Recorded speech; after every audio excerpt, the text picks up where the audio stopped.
Soy Adolfo Alvarado Belloso en el conversatorio virtual sobre temas procesales que la Academia Argentina de Derecho Procesal realiza como tarea de extensión universitaria para la maestría en Derecho Procesal de la Universidad Nacional de Rosario, de cuyas aulas y en la sede de Salta, ciudad de Salta, provincia de Salta, egresó nuestra invitada de hoy, Eugenia Hernández Berni.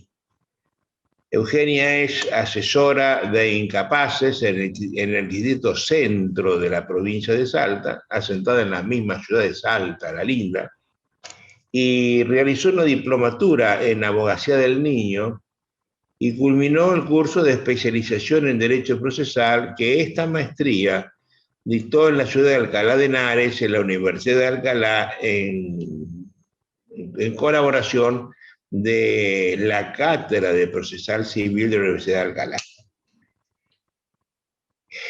Cuando era alumna mía en la maestría, me sorprendió Eugenia con su presencia permanente en los temas conflictivos. Siempre levantando la mano, siempre interviniendo, siempre haciendo alguna acotación importante, congrua al momento. Y por eso la invité a que cursara la especialización de Alcalá, cosa que hizo. Y a partir de allí me parece que ha tomado un sesgo muy importante en su provincia, porque le he visto algunos escritos muy bien hechos. Escritos importantes, haciendo planteos interesantes, cosas que es tan difícil de encontrar hoy, ¿no?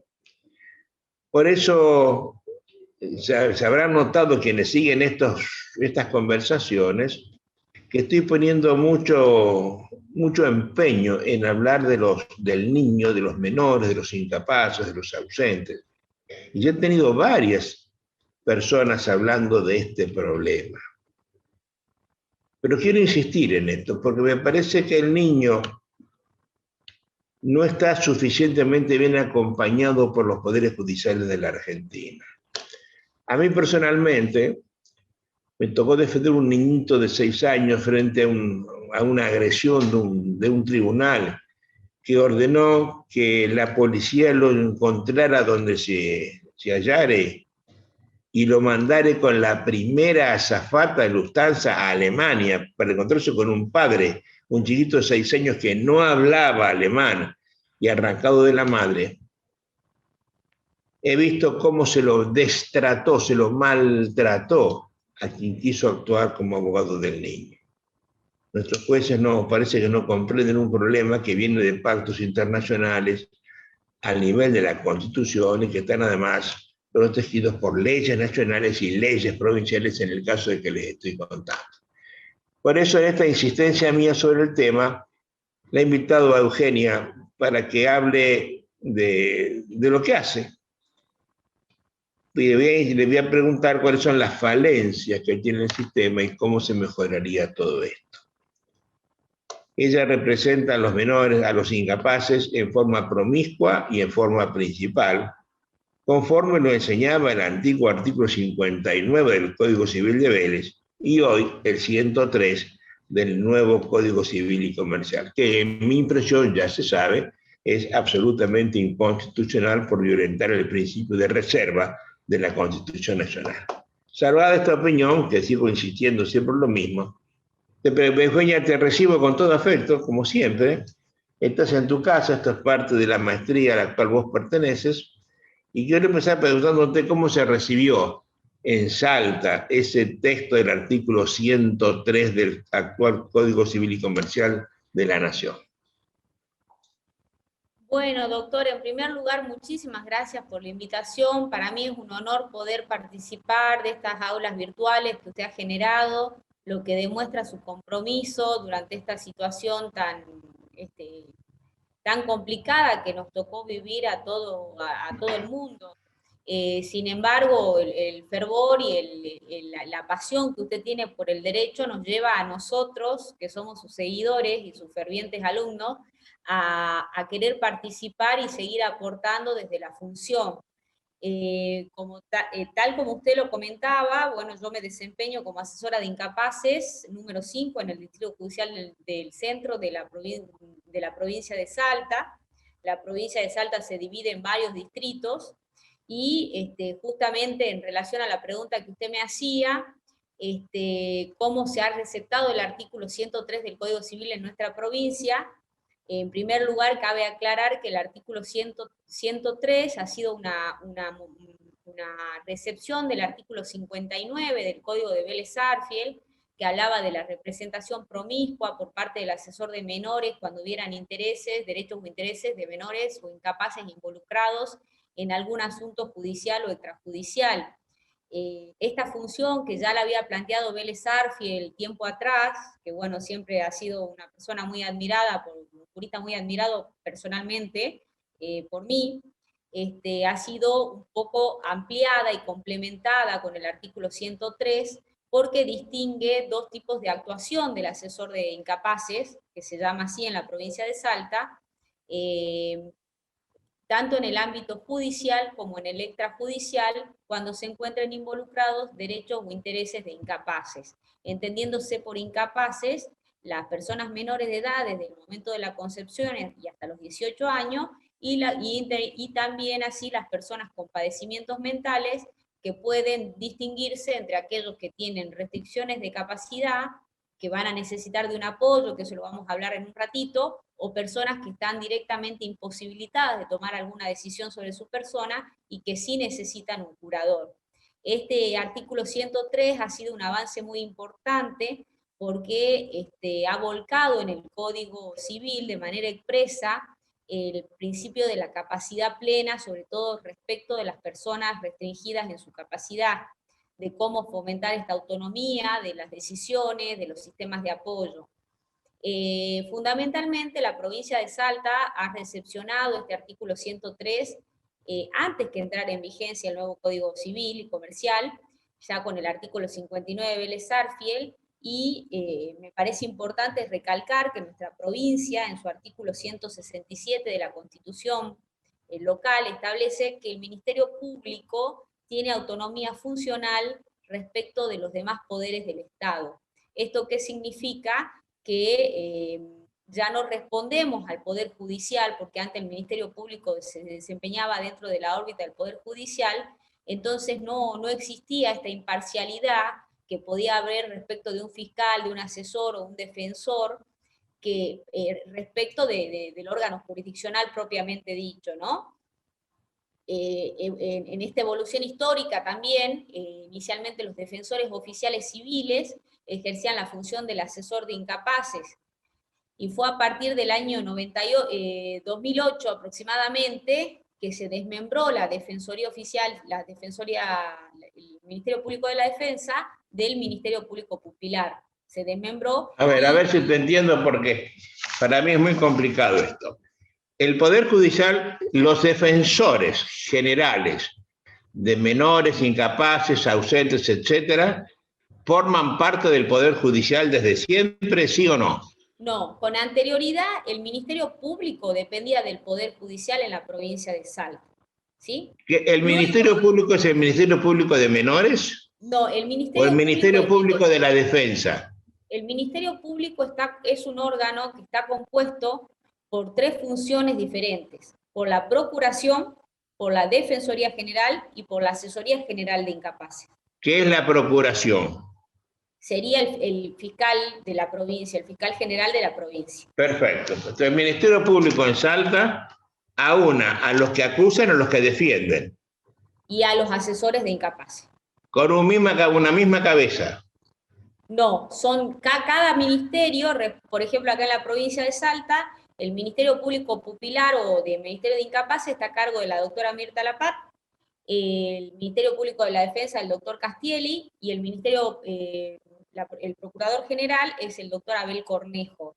Cada uno, en su conjunto, los tres conforman lo que se llama el Colegio de Gobierno, que vendría a ser órgano paralelo a la Corte de Justicia, pero que tiene autonomía funcional tanto del Poder Judicial como del Poder Legislativo y del Poder Ejecutivo. ¿Cobran un presupuesto particular o están dentro del presupuesto del Poder Judicial? No, es un presupuesto particular.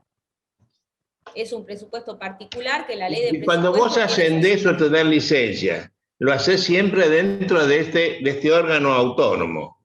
No dependés para nada del presidente de la Corte.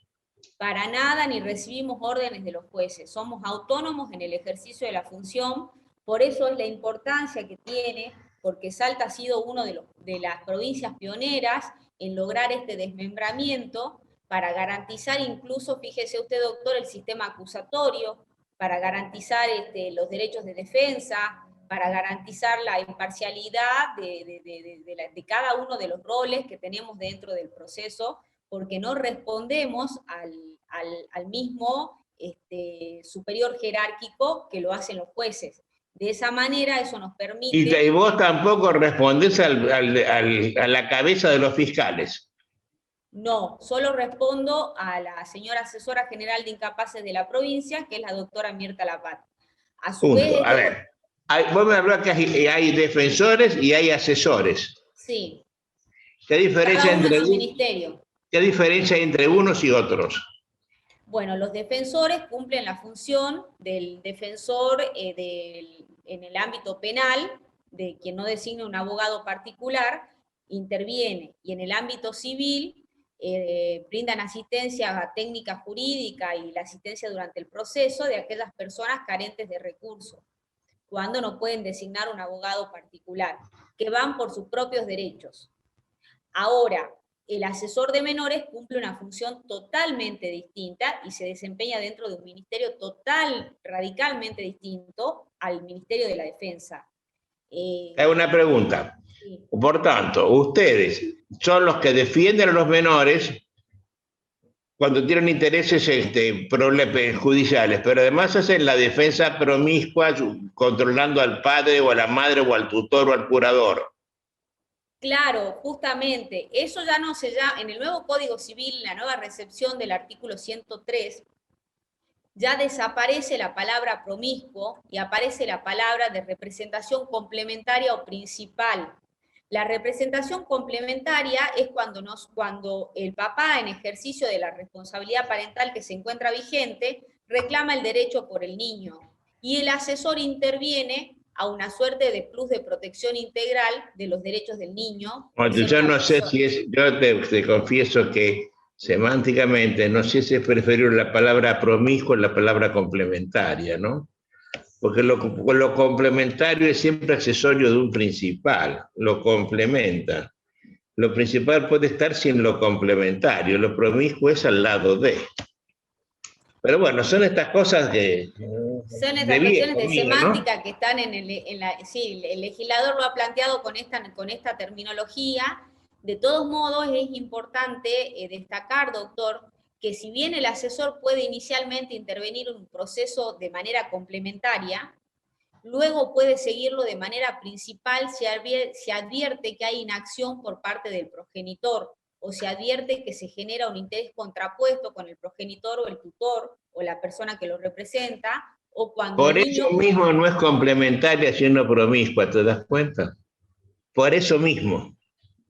Oye, hija, en Santa Fe yo tengo un ministerio público de menores formado por los asesores, acá se llaman defensores, que tiene por misión controlar el ejercicio de la administración de los bienes de los menores.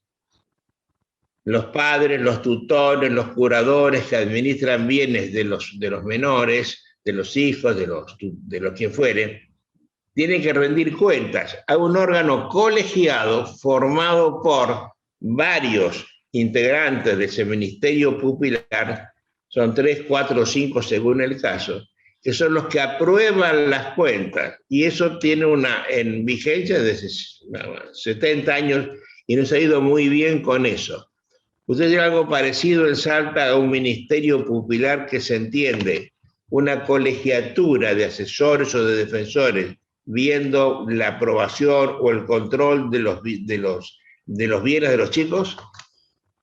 Así es, doctor. Nosotros en la provincia de Salta tenemos la ley número 7328, que es la ley orgánica del Ministerio Público de la provincia de Salta, y que establece en su artículo 54 que los asesores de incapaces tienen la misión de velar por la persona, los bienes y los derechos de quienes son incapaces de hecho.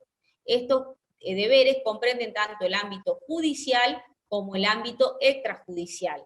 ¿Eso qué significa?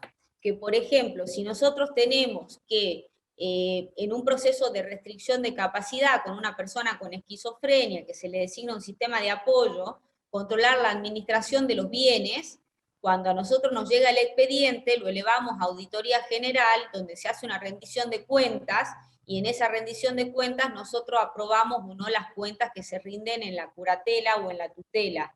Del mismo modo, cuando se tratan de los bienes de los hijos menores de edad, por ejemplo, el Código Civil avanzó mucho respecto de aquellos niños, por ejemplo, artistas, que ejercen una profesión artística y que tienen grandes sumas de dinero que perciben, cómo se administran esos bienes y siempre deben requerir autorización judicial los padres para poder disponerlo. De esa manera, cuando el papá o la mamá o quien ejerce la responsabilidad parental pretende disponer de los bienes del niño, automáticamente solo puede hacerlo, conforme lo dispone el Código Civil, con la autorización judicial. Es ahí cuando el juez le da intervención al asesor de incapaces, y nosotros, por ejemplo, si se pretende vender un auto o comprar un inmueble, pedimos 3 o 4 evaluaciones para ver si esa suma dineraria que está manifestando el progenitor en el expediente es coincidente con los valores del mercado y es conveniente a los intereses de nuestro asistido. Esa suma dineraria luego se deposita en una cuenta judicial a pedido nuestro, y normalmente pedimos que se ponga en plazo fijo para evitar la desvalorización, y cuando el representante legal pretende sacarla para hacer alguna inversión, tiene que justificarlo, y nosotros tenemos que velar porque ese dinero no se despilfarre y que quede dentro del patrimonio del niño. Oye, para quien está escuchando esto y no es argentino, para que se entienda la validez de la pregunta, yo debo recordar que Argentina es un país federal. Son países federales en América, además confederal. Estados Unidos, pero federales son México, Venezuela, Brasil y Argentina. México tiene sus códigos separados, estado por estado, igual que la Argentina. Las leyes orgánicas de tribunales, los códigos procesales son absolutamente diferentes de un lado al otro. En cambio, Venezuela y Brasil han unificado su legislación procesal. La Argentina tiene solamente unificada la legislación de fondo, la civil, la comercial, la penal, pero no la procesal. Por tanto, hay que entender que en la Argentina hay 23 códigos de procedimiento, 23 leyes orgánicas, etcétera, ¿no? Y ahí la validez de la pregunta, porque pueden ser distintas, y de hecho lo son, de una provincia a la otra. Bueno, ¿me falta alguna otra función que desarrolla el Ministerio Público Popular, que no lo haya dicho?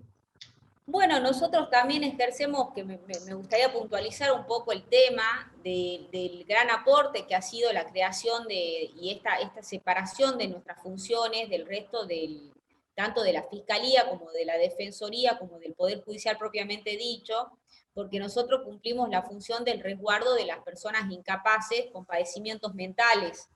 En Argentina, y esto se ha ayornado mucho a la Convención de Personas con Discapacidad y a la Ley de Salud Mental. Lo que se parte actualmente, como bien usted lo decía, Argentina tiene 23 códigos de procedimiento diferentes, y creo que el nuevo Código Civil nos ha puesto a las 23 provincias en la necesidad de reformular las normas de procedimiento, porque ya no se adecúan a la nueva normativa del Código Civil argentino, ni del Código Penal tampoco. Yo acá te voy a contradecirte, acá. No me vas a tolerar que te contradiga, ¿no? En rigor de verdad, las provincias no tienen que adecuarse al Código Civil. Sino el Código Civil es lo que dicen las provincias, es exactamente al revés. Porque conforme al principio de reserva de la Constitución Nacional, cuando se hace el pacto constituyente, las provincias le delegan a la Nación la facultad de dictar los códigos de fondo. no los de la Administración de Justicia, porque desde siempre se intentó lo que está ocurriendo ahora, por ejemplo, con las etnias originarias. Cuando hay un problema entre mapuches, de ninguna forma quieren que lo resuelva un juez natural argentino, sino un juez mapuche, que pertenezca a la etnia. Igual pasa con los COM, por ejemplo, en Formosa. Es decir, la tesis última es que los jueces estén fallando con la idiosincrasia de las personas que están en conflicto. Porque no es lo mismo un problema entre collas, que lo resuelva un colla, que lo resuelva yo, por ejemplo, que no pertenezco a la etnia, no conozco su cultura, sus antecedentes, sus cosas. Quiero que sepas que en orden a estas cosas, en el Perú, desde hace 3 años, no se puede ser juez en un lugar donde la mayoría de la gente hable el aymara o el quechua. Si él no habla el aymara o el quechua como idioma materno, con absoluta fluidez, ¿no? Igual pasa en el Paraguay, donde el Paraguay es auténticamente bilingüe. Hablan, las lenguas son nacionales, son el guaraní y el castellano. Pero para ser juez en Paraguay hay una enorme cantidad de población del Paraguay profundo que no sabe castellano, no sabe ni sí ni no, hablan puro guaraní. Entonces llegar, vos o yo como juez ahí no servimos, no podemos aplicarle la ley a ellos, ¿no? Por tanto, yo creo que no es lo mismo litigar en la ciudad de Salta que en la quebrada de Humahuaca. Litigar en la ciudad de Rosario que en la selva chaqueña o formoseña.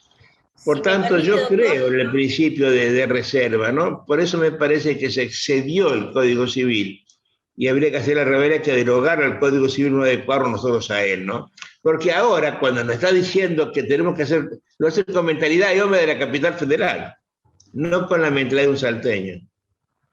No, por supuesto. Yo coincido con usted y soy plenamente consciente que el Código Civil se ha excedido porque ha dictado muchas normas de procedimiento que no están, que están reservadas a la provincia en el Pacto Federal. Más de 500, querida, más de 500. Es inmensa la cantidad de normas y coincido absolutamente con usted.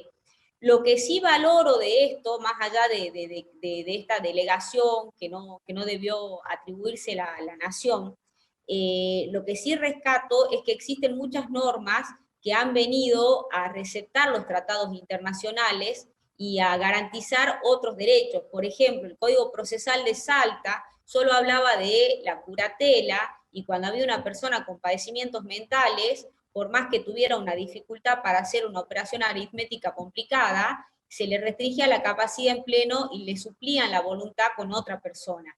Ahora, con el nuevo Código Civil, lo que se permite es fomentar la autonomía de la voluntad y que esta persona tenga un sistema de apoyo que le ayude a tomar las decisiones en función de su mejor interés. Entonces, desde el punto de vista de los derechos humanos, sí considero que es bastante un avance que nos lleva a las provincias a repensar nuestros códigos de procedimiento, sin perjuicio de que sea inconstitucional las normas de procedimiento que están en el Código Civil, que no lo desconozco de ninguna manera. Pero oye, Isa, a ver, otra pregunta. Hoy se habla mucho de personas de estado de vulnerabilidad. ¿Qué vulnerables ingresan o quedan afuera de la competencia tuya, por ejemplo?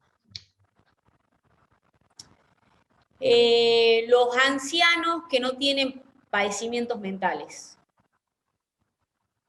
Porque, por ejemplo, nosotros tenemos personas, o sea, si es mayor de edad y plenamente capaz, nosotros no intervenimos. Ahora, si es mayor de edad y tiene algún problema de adicción, o si tiene algún problema puede ser de Alzheimer o de pérdida de memoria, sí intervenimos. Pero, por ejemplo, tenemos personas que tienen discapacidad en los términos de la Convención de Personas con Discapacidad porque están postrados en una silla de rueda, pero que mientras que sus facultades mentales funcionen bien, la dificultad física para trasladarse, para moverse, no queda comprendida dentro de nuestra protección. Y ahí se le da intervención a la Dirección de Adultos Mayores. Lo que sí me parece importante... ¿Qué es eso? ¿Dónde está eso? La Dirección de Adultos Mayores es una dirección que depende del órgano administrativo provincial y que trabaja de manera descentralizada en cada municipio. O sea, trabaja a nivel provincial, pero a su vez también está descentralizado para llegar a los diferentes municipios. ¿Y de quién depende eso? Del Poder Ejecutivo, provincial o municipal. Por eso están descentralizadas las funciones. Lo que sí me parece importante destacar respecto a lo que usted hablaba de nuestro país vecino con nuestros colegas paraguayos, y bueno, que la verdad que a quienes tengo mucho aprecio y afecto, es que nosotros acá en la provincia de Salta, yo vengo trabajando en este distrito en Salta Capital hace un año, pero desde el año 2008 me desempeñaba en la ciudad de Tartagal, provincia de Salta, que abarca los departamentos de San Martín, Rivadavia Banda Norte y Santa Victoria Este. O sea, esa es la Salta profunda, ¿no? Esa es la Salta. Exactamente. Bueno, nosotros ahí de manera permanente trabajamos con pueblos originarios, Huichí, Chulupí, diferentes etnias que son originarias. Entonces se nos ha generado un desafío muy grande de poder asistir, por ejemplo, a las niñas víctimas de abuso sexual cuando tenían que declarar en una cámara GESEL o circuito cerrado de televisión, como le llama ahora el Código de Procedimiento Penal, porque había que buscar. Nosotros acá dentro del Ministerio Público tenemos el CIF, que es el Centro de Investigaciones Fiscales, y nuestro Código de Procedimiento establece que los traductores tienen que ser designados y pertenecer a este Centro de Investigaciones Fiscales. Si no existe una persona que pueda traducir ese idioma, tiene que irse al registro de peritos de la Corte o de traductores de la Corte de Justicia que están inscriptos. Entonces nosotros teníamos que recurrir a los peritos inscriptos en el registro de la Corte, que da la casualidad, y pese a que el 80% de la población del departamento San Martín, Rivadavia Norte y Santa Victoria Este es población de pueblos originarios, solo había una persona registrada. Fíjese usted, doctor, el gran desafío, porque la pregunta la debe efectuar una psicóloga, a su vez esa pregunta tiene que ser interpretada por la traductora Huichí, y la traductora Huichí se la tiene que transmitir a la niña le contesta en Huichí a la traductora, y la traductora se la traduce a la psicóloga, y del otro lado de la cámara estamos todos nosotros, que no sabemos si lo que la traductora nos dice es cierto o no, y probablemente la defensa también tenga un traductor Huichí que cuestione. Con el tema, por ejemplo, de las interrupciones legales del embarazo, que hemos tenido que asistir a muchísimas niñas con esta situación por víctimas de abuso sexual antes que entre en vigencia la nueva ley. Inclusive con la nueva ley, la ley establece que se tiene que firmar un consentimiento informado, lo que nos ha obligado a forzar el pensamiento y ver de qué manera hacíamos el consentimiento informado cuando la gente, estos ciudadanos, no hablaban la lengua española, no hablaban el español, y debimos hacer actas de consentimiento informado en Huichí y en español con la compañía de un traductor, y lo que implica la invasión en el ámbito de privacidad de este tipo de delitos. También fíjese usted la dificultad que genera todo esto, porque cuando hay una víctima de abuso sexual de pueblos originarios, uno de los derechos que le asiste es ser asistida por un profesional de su mismo sexo y que hable el idioma. Entonces, de repente llega a un hospital público o a una clínica privada una paciente Huichí que no habla el idioma español, y ni el ginecólogo ni el médico hablan el idioma, entonces tenemos que salir corriendo a buscar un traductor. Bueno, toda esta situación es bastante compleja en nuestra provincia. También nosotros hemos tenido muchas situaciones de desnutrición y de deshidratación, y muchas veces esa situación viene acompañada porque al llevar la mamá al niño a la clínica o al hospital de campaña, lo más cercano, el médico le explica que el niño debe quedar con suero y la mamá no entiende porque no comprende el idioma, y se lo lleva al niño y lo esconde en el monte.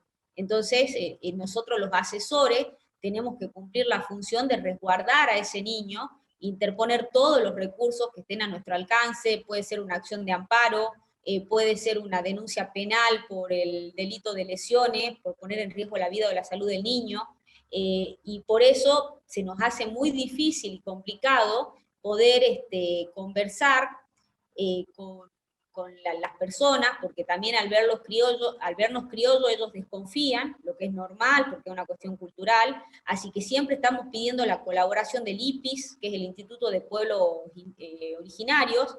Estamos pidiendo, está funcionando también aquí en la provincia de Salta.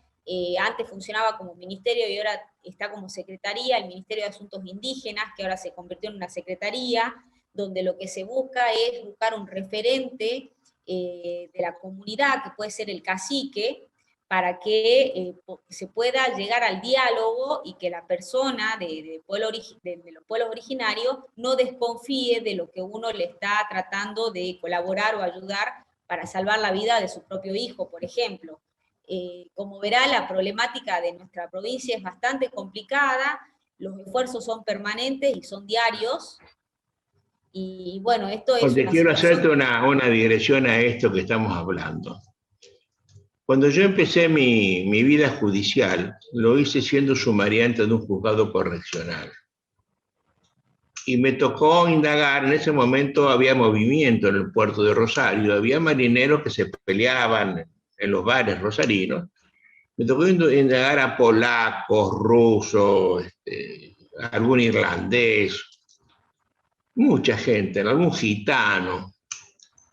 Y en ese momento, como hasta hoy, yo tengo que llegar hasta la lista de traductores que se anotan voluntariamente en el Superior Tribunal de Justicia, en la Corte. Yo no puedo salir de allí. Y todavía recuerdo, la impresión que me causó cuando el traductor no hablaba la lengua como mi idioma materno, el polaco que hablaba polaco porque era polaco, sino porque lo había estudiado, había dificultades en la traducción. Y un día me pregunté, al margen de esto, pero siempre en orden a esta idea, ¿por qué nosotros perdíamos los arbitrajes en la Cámara de Comercio Internacional de París? Los perdimos siempre todos. Y vi que los argentinos debíamos hablar en francés, pero iban abogados a defender intereses argentinos que no eran hablar el francés como lengua materna. Entonces un día me pregunté, a ver si yo como árbitro o yo como abogado que está buscando un arbitraje, digo la palabra caballo, digo la palabra corcel. Entenderá a quien le estoy diciendo la diferencia esencial que hay entre caballo y corcel. Si de eso depende una decisión, puede ser que si no lo entiende esto sea perjudicial para mis intereses. Por ejemplo, caballo es el equino macho y corcel es el caballo brioso. Son cosas distintas. El ser corcel es un agregado, un adjetivo del sustantivo caballo, ¿no es cierto?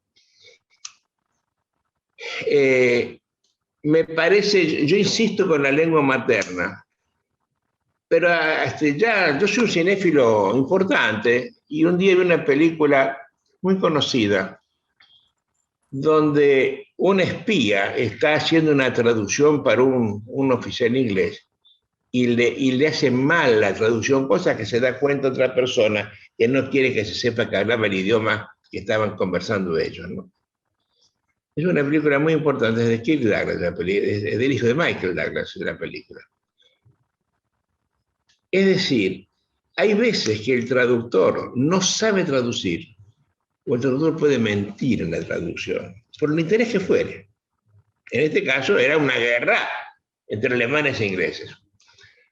Y eso hizo que cuando yo tuve que redactar el Código Procesal Civil y Comercial para lo no penal, acusatorio por Latinoamérica, que vos conocés, yo puse la norma de que el traductor o el intérprete, el traductor traduce palabras, el intérprete traduce gestos. El traductor y el intérprete tenían que ser del conocimiento, de la aceptación y de la propuesta de la persona que iba a ser traducida o interpretada. Necesariamente una persona de su confianza, ¿no? Porque no sé si no. Ese traductor oficial Wichi, que es el traductor para todos los asuntos Wichi, no está protegiendo a alguien, asesorando mal o diciendo algo, conforme a algún interés que puede llegar a ser bastardo, ¿no? A mí el sistema ya no me gusta, estoy en contra de eso, porque los veo además doblemente vulnerables. La chiquita Wichi que está contando su problema y alguien se lo está interpretando lo que está diciendo para conforme eso, contárselo al médico o al juez, realmente no sé si está protegida de sus intereses, ¿no? Piense de su Sí, confianza. doctor, es bastante complicado. Afortunadamente nosotros los traductores que tenemos acá inscritos en la Corte son de pueblos originarios, formados en pueblos, o sea, son personas de pueblos originarios que hablan la lengua materna y que han crecido dentro de las comunidades originarias porque sus padres y sus familiares viven allí, ¿no? Pero sí coincido con usted porque no es lo mismo la interpretación que nosotros le podemos dar a una palabra como lo traduce el intérprete. Por ese motivo, fíjese que la provincia de Salta, en las escuelas, tienen docentes bilingües. Y hay un esfuerzo permanente para tratar de que estos docentes bilingües también se incorporen a la administración de justicia, porque de esa manera le brindan confianza a la persona que necesita la asistencia para poder contar su situación o realmente cuál es su aflicción. Por ejemplo, yo soy una persona que tengo un tono de voz alto, y si yo le hablo con este tono de voz a una persona de pueblos originarios, va a sentirse agredida. Entonces, Así cuando es. yo tengo que dialogar con ellos, tengo que moderar mi tono de voz, y son todas cuestiones culturales que va aprendiendo. De todos modos, a modo de comentario, la Corte de Justicia organizó el año pasado y el anteaño pasado, se vienen organizando capacitaciones para sobre idioma wichí para los operadores jurídicos, para poder comprender la lengua materna de ellos. Por supuesto que no es lo mismo que haber vivido en comunidad con ellos, como es el caso de estos escasos traductores que tenemos, que son de la comunidad toba, de la comunidad propiamente de donde viven estas personas, ¿no? Realmente es un desafío muy grande, coincido con usted que incluso no tan solo hablemos de la cámara GESEL, imaginemos cuando es necesario brindar una asistencia psicológica a un niño de pueblos originarios que ha sido víctima, y no tenemos psicólogas que hablen el idioma wichí, por ejemplo. Entonces eso es una complicación grandísima porque no se le puede garantizar al niño esa asistencia que se está necesitando. Desde mi perspectiva y luego de haber trabajado en el distrito durante tantos años, creo que es una de las cuestiones que más nos preocupa a los salteños, tratar de ver cómo llegar realmente a estas personas y poder darle una ayuda real y que no sea ficticia a través de un acto procesal que carece, que si bien existe, nunca se garantizó el derecho de ese vulnerable. Justamente nuestra función como asesor es ver y tratar de procurar que en lo máximo de lo posible la persona se sienta cómoda y confortable, porque además de ser, en el caso de nuestras asistidas, niñas de pueblos originarios, abusadas, con escasos recursos económicos, no poseen acceso al lenguaje, a veces se produce el fenómeno de eh, del desarraigo, porque son trasladadas de lugares que están acostumbrados al piso de greda, donde no hay semáforo, donde están acostumbradas a la vida de caza y pesca, y son trasladadas en un avión sanitario o en un helicóptero por una cuestión de urgencia a una ciudad capital, donde para ellos es todo que es agresivo a su cultura, ¿no? Claro. Entonces, Sorprendente. es un desafío muy grande y sobre todo poder acercarse a la familia y que la familia confíe en nosotros creo que una de las cuestiones más difíciles que nos toca en el día a día, más Oye, allá de la... es muy grande la población Wichi, etcétera. Perdón, doctor, ¿cómo dijo? Es muy grande la población Sí, originaria. por lo menos en la parte de San Martín, el 80% de la población es de pueblos originarios. ¿Hablan castellano? En su mayoría sí, pero no lo conocen en profundidad. Además hay gente que vive muy aislada, fíjese por ejemplo en la zona de Alto La Sierra, Santa Victoria, hay una parte de la triple frontera con Paraguay y Bolivia, que para llegar, que hay un sector que se llama Media Luna, que pertenece a la República Argentina, pero para llegar hay que cruzar a Paraguay y volver a entrar a Argentina cruzando el río en balsa, y no se puede llegar de otra manera. Entonces, gente que vive en lugares muy inhóspitos, alejados, y que no tienen ni siquiera accesibilidad por los caminos en nuestro Oye, territorio viven tan de la grande. caza y de la pesca allí, ¿no? Se vive de la caza y de la Literalmente. pesca. Inclusive, por ejemplo, en una oportunidad me tocó intervenir en un conflicto. No, en realidad no estaba interviniendo yo en ese conflicto, sino que había viajado hasta Alto La Sierra, que está casi llegando a la triple frontera con Paraguay y Bolivia para que se ubiquen geográficamente, y al regreso había un corte de ruta por parte de gente de pueblos originarios porque se le había incautado un camión con pescado porque era época de veda. Y bueno, no había forma de explicarle a la gente la población de que no podían ellos pescar porque era época de veda. Y eso es el alimento y el sustento diario de ellos. Entonces hay ciertas cuestiones y se enojaban con nosotros porque veían el logo de la provincia y pensaban que nosotros podíamos solucionarle cuando no teníamos nada que ver con el asunto, digamos. Pero es muy complicado poder hacerles comprender, más cuando es su pan nuestro de cada día, digamos. Cualquier persona que no tiene cómo alimentarse y le están diciendo una cosa como esa, es lógico que reaccione de esa manera. Por eso es importante la intervención de estos organismos como el IPI, como el Ministerio de Asuntos Indígenas, que ahora es una secretaría. Yo personalmente lamento mucho que haya desaparecido el ministerio y haya pasado a ser una secretaría, porque realmente nuestra problemática en la provincia es muy amplia y no solo existen pueblos originarios al norte, sino también en el sector de los valles calchaquíes.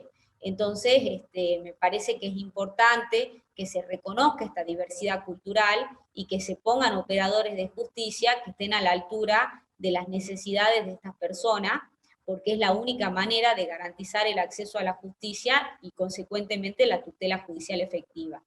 Por eso el trabajo nuestro desde las asesorías, a eso súmele la circunstancia de que a veces debemos asistir personas con padecimientos mentales, con oligofrenia o con esquizofrenia, que son de pueblos originarios. Imagínense si con una persona que no posee disminuidas sus facultades mentales de pueblos originarios nos resulta difícil y se nos complica mucho poder asistirla, con una persona que tiene dificultades en sus facultades mentales, es aún mucho más complicado, y ese es el desafío que nosotros tenemos acá en la provincia de Salta, y que bueno, día a día nos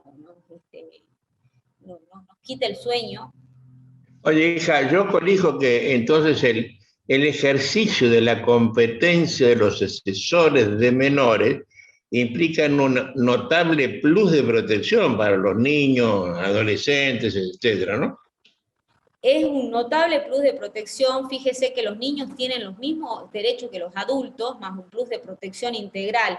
¿Y por qué me parece importantísimo recalcar esto? Porque nosotros hacemos turnos telefónicos con las consultas policiales, y muchas veces nos llama la policía y nos pregunta, doctora, tengo una niña de 15 años que viene a denunciar alguna situación, ¿le tomo la denuncia? Porque viene la menor. Y justamente la Convención de los Derechos del Niño establece que los niños tienen los mismos derechos que los adultos, bajo un plus de protección integral. Consecuentemente, si un adulto puede denunciar, un niño que tiene una capacidad progresiva y que está sabiendo que lo que le está pasando no está bien y que por eso lo denuncia, el oficial de policía o aquel agente de la administración pública que lo recibe tiene la obligación de darle trámite. Oye, hija, se nos vaya el tiempo. Última pregunta quiero hacerte, ¿no? ¿Cómo impacta la función del asesor de incapaces en los procesos de curatela o de restricción de capacidad? Y bueno, impacta Sí. muchísimo, porque como bien le decía hace rato, con el régimen anterior, a toda persona que tenía alguna disminución en sus facultades mentales, directamente se le vedaban todas las libertades.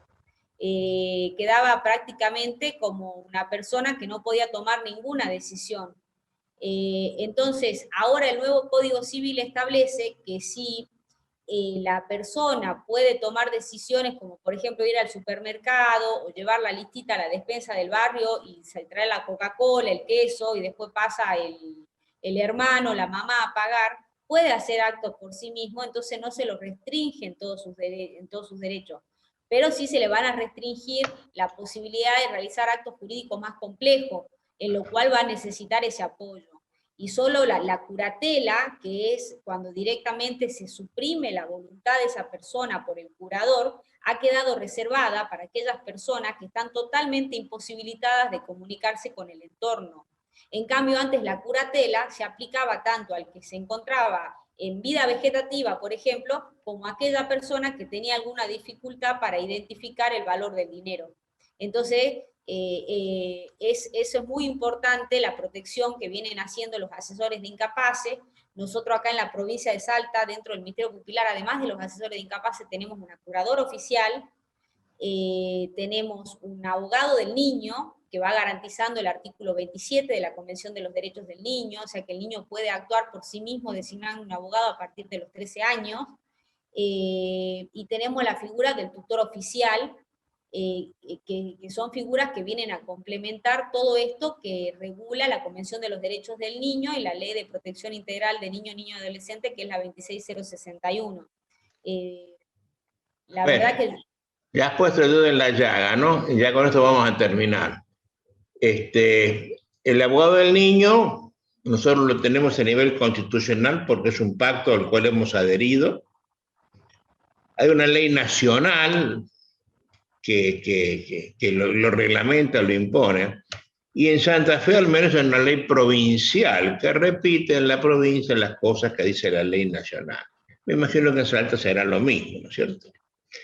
Pero yo he notado que existe una enorme renuencia de los jueces de familia, de los jueces de menores, a aceptar la presencia del abogado del niño, porque socapa de que debe ser que preferiblemente debe ser un especialista en materia familiar, no dejan que venga cualquiera, sino que pretenden sortearlo.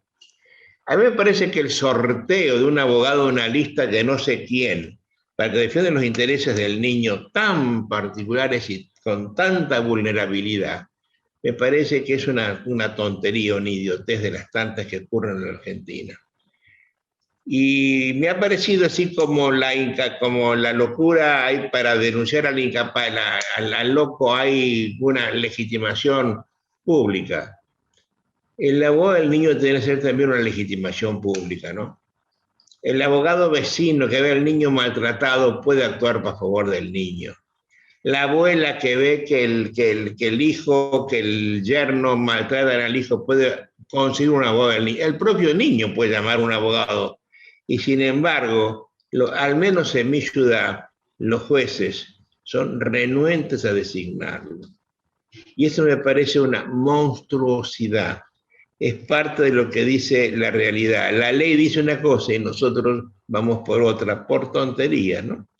¿Cómo se ve ese problema en Salta? Bueno, en primer lugar, doctor, reconocer su capacidad, porque usted siendo un profesional con tantos años de ejercicio y que ha visto tantos cambios jurídicos, ha logrado vislumbrar esta problemática. Yo creo que lo que usted está planteando tiene que, lo puedo asemejar al sistema acusatorio y al sistema inquisitivo mixto, ¿no? Que han dejado los mismos profesionales y le han cambiado el sistema, pero la mentalidad no ha cambiado.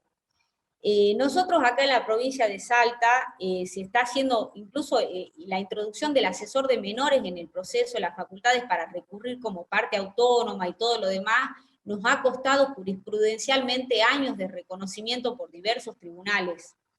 Respecto del abogado del niño, nosotros acá tenemos una abogada del niño en la provincia, está pendiente de designar otros en los demás distritos, y también se ha hecho un convenio con el Colegio de Abogados, donde los abogados de la matrícula tienen que hacer el curso de abogado del niño y quedan dentro de una nómina donde se pueden ser convocados cuando el niño tiene recursos económicos para pagarlo, o así los progenitores en función de la solidaridad familiar, ¿no?